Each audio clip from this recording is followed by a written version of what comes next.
Quem tem um bichinho de estimação sabe, eles se comunicam com os donos de diferentes formas, mas é através dos sons que eles emitem que essa comunicação se torna mais fácil. Para ajudar essa compreensão, um software capaz de interpretar a vocalização de aves, suínos e bovinos, identificando, melhor dizendo, se eles estão com frio, com fome, medo ou até mesmo frustração, é um dos resultados das pesquisas orientadas pela professora Irenilza de Alencar Nas, da Universidade de Campinas, a Unicamp, uma das mais conceituadas do país. E para explicar melhor esse estudo, eu converso exatamente agora com a professora Irenilza. Boa tarde, professora. Boa tarde. Tudo bem? Obrigada pela sua presença. Professora, eu gostaria que a senhora explicasse um pouco como foi desenvolvido esse software. Na verdade, esse software ele é baseado numa série de dados levantados em campo sobre vários itens que influenciam animais de criação, animais de produção. Então, nós temos uma base de dados sobre o que eles emitem quando eles estão em frustração, quando eles estão com fome, com sede, com dor, em vários níveis. E quando a gente tem essa base de dados, a gente computa isso dentro de um software e na hora que você registra o som, você compara com essa base de dados e você é capaz de dar um diagnóstico da situação. Certo. E na sua avaliação, professora, qual a importância desse estudo? Na verdade, a gente faz com esse software e com uma base de dados cada vez maior e cada vez mais acurada, a gente tem condição de dar um diagnóstico da situação com que o animal foi criado. Isso é muito importante, principalmente quando, por ser o Brasil, um grande exportador de carne. Você conhecendo essa situação, você audita de uma maneira conveniente o animal que foi bem tratado durante o seu processo de produção. Nisso tem envolvido um ponto muito importante, que é a ética na produção animal.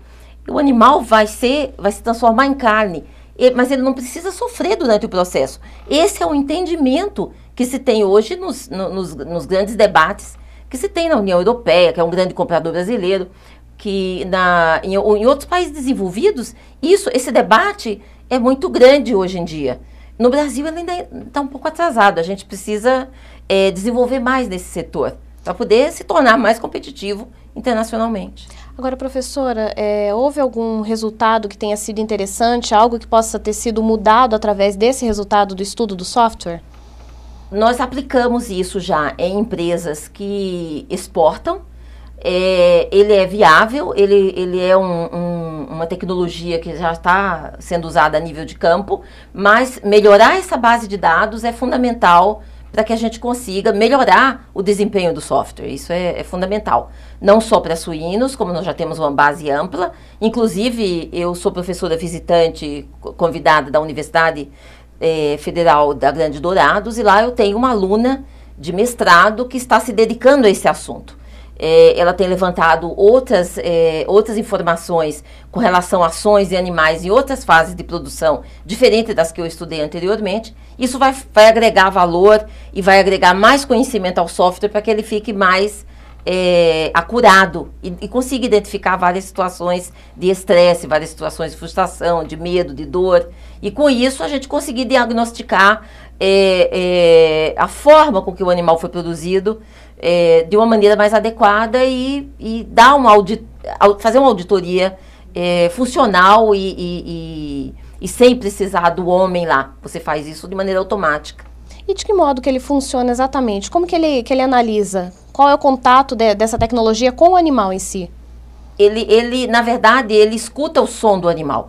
Nós registramos o som e, em tempo real, processamos esse som em comparação com o banco de dados que nós já temos. Então, se por acaso o animal, dentro de uma faixa de som, de ruído que ele emite, se aquela faixa for coerente com uma faixa de frustração, por exemplo, nós sabemos que durante um certo período da vida útil dele, ele teve em frustração. Isso não é bom. Se ele passou fome ou se ele passou sede, a gente consegue identificar essas questões por causa da base de dados que nós temos. Então, quanto maior essa base, melhor é a condição de identificação do software. Como a senhora mesmo já destacou, esse estudo é muito importante, principalmente para esses animais de produção, no caso suínos, aves, bovinos. Existe alguma possibilidade desse estudo ser aplicado em animais domésticos para entender o que eles sentem, digamos assim? Eu não vejo por que não, desde que a gente tenha uma base de dados coerente e bem levantada com relação a animais domésticos de pets. Não é? Isso, desde que você tenha essa base, você teria condição de fazer isso. Porque, na verdade, é um registro de um som e uma comparação de um som, que é um sinal, com um sinal registrado normalmente, escutando vários animais em determinadas situações. Então, fisicamente, é possível, não tem diferença, não tem problema. Em geral, o que foi registrado que os animais podem transmitir através essa mensagem sonora, digamos assim? Que tipo de sentimentos foram identificados nos animais? Na verdade, a gente não fala de sentimentos, porque o animal, vamos dizer assim, biologicamente falando, o que ele apresenta é um estado de senciência e não de consciência ou sentimento. Não é muito bem definido isso internacionalmente, mas a gente sabe que ele tem um padrão de senciência. Ele consegue compreender algumas coisas e através desse nível de compreensão que ele tem, a gente consegue interpretar isso. E na hora que ele emite o som, ele emite um sinal que nos diz alguma coisa. Então, cabe aos profissionais que pesquisam isso fazer essas comparações. Dizer, o tanto que ele emite de sinal e o que esse sinal quer dizer. Então, é uma coisa que é fisicamente viável, porque nós estamos interpretando um som. E esse som, desde que você tenha um background dele, algum conhecimento do que ele quer dizer, você pode fazer isso de uma maneira natural. Só falta o registro dos sons. Eu desconheço se alguém já fez isso internacionalmente. Mas é possível, é viável, é possível. E esse software, ele é o mais moderno no momento para esse tipo de estudo ou outras tecnologias já estão sendo implantadas? Pelo que eu saiba, ele ainda embora ele tenha sido desenvolvido há cerca de 5 anos, o que nós vimos fazendo durante esse período pós-desenvolvimento é justamente atualizá-lo com um banco de dados mais amplo e colocando novos recursos, mas o princípio dele ainda é o mais, vamos dizer assim, o mais desenvolvido que tem internacionalmente. Nós trabalhamos hoje com outros animais, avançamos muito com relação aos frangos de corte. Eu tenho uma aluna de doutorado que está defendendo uma tese agora, onde ela consegue entender qual que é se o animal não gosta de ficar isolado, que isso é normal, ele sente uma frustração muito grande de estar isolado, mas quando você começa a adicionar vários animais, chega a um determinado ponto, a partir daquele ponto o número de animais é excessivo, ele se sente frustrado também pelo excesso de animais. Então, com isso você consegue, inclusive, ter algumas indicações de qual que é a densidade ideal para você criar um número X de frangos. Isso é uma coisa muito importante sob o ponto de vista comercial e sob o ponto de vista de desenvolvimento e de pesquisa também. Ajuda bastante os produtores, né? Bastante. Certo.